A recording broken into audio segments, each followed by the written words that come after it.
எல்லாருக்கும் வணக்கம். எழில் சாரோட துல்லாமலம் துள்ளும் படம் ரிலீஸ் ஆகி இப்போ 25 வருஷம். அவர் வந்து சொன்னார் 25 வருஷம்ட்டு. ஷாக் ஆகி போச்சு, இவ்வளோ சீக்கிரம் வருஷம் ஓடி போச்சான்ட்டு.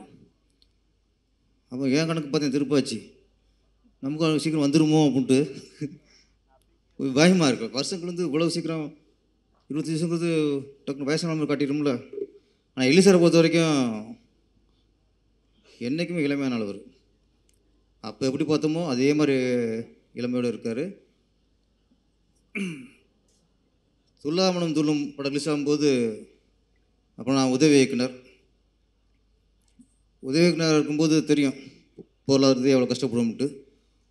ஒரு படம் பார்க்குறதே ரொம்ப கஷ்டமாக இருக்கும். தேட்டரில் போய் டிக்கெட் எடுத்து அதுக்கே ரொம்ப கஷ்டமாக இருக்கும். அப்படி கஷ்டப்பட்டு ஒரு படத்தை ஒரு தடவை பார்க்குறதே பெரிய விஷயமா இருக்கும். ஆனால் துல்லாமலம் துள்ளும் தான் அந்த கஷ்டத்துலேயும் நான் 2 தடவை பார்த்தேன் படத்தை.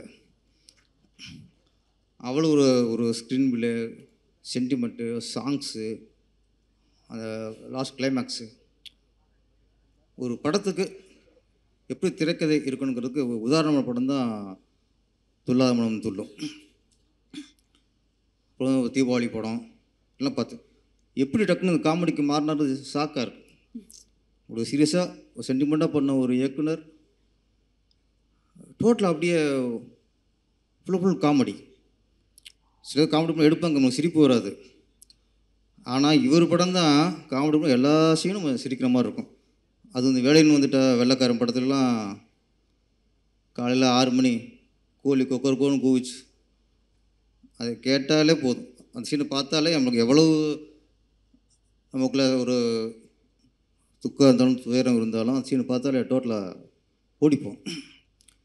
என்னை பற்றி இயக்குநரில் காமெடி படம் பண்ணி மக்களை சிரிக்க வைக்கிறது மிகப்பெரிய கலை. அது மிகப்பெரிய திறமை வேணும்.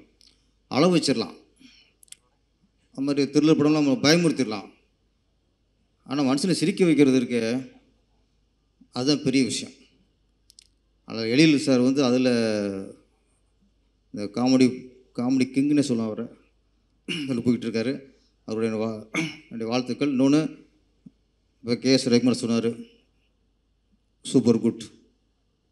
எனக்கு அதுதான் தாய் வீடு. அங்கேருந்தான் நாங்கள் திருப்பாச்சி, அங்கேருந்து நம்ம படம் பண்ணது. அதே தாய் வீட்டிலேருந்து தான் எழில் சார் வந்திருக்காரு. அதனால் ஏதோ ஒரு வகையில் அவரோட இன்னும் ட்ராவல் ஆகிட்டு வந்துகிட்டே இருக்கேன். அதுமாதிரி இயக்குனர் சங்கத்துலேயும் சரி, எனக்கு கூட அவர் தான் பொருளாளராக இருந்தார். என்ன ஒரு நம்பிக்கை நமக்கு சின்ன கேப் இருந்து போச்சுல. முன்னாள் பொருளாளர் இன்றைக்கி பிஸியாக இருக்கார். அதே வழியில் நாளைக்கு நம்மளும் பிஸியாக இருக்கிற ஒரு நம்பிக்கையை எனக்கு இந்த மேடை கொடுத்துருக்கு.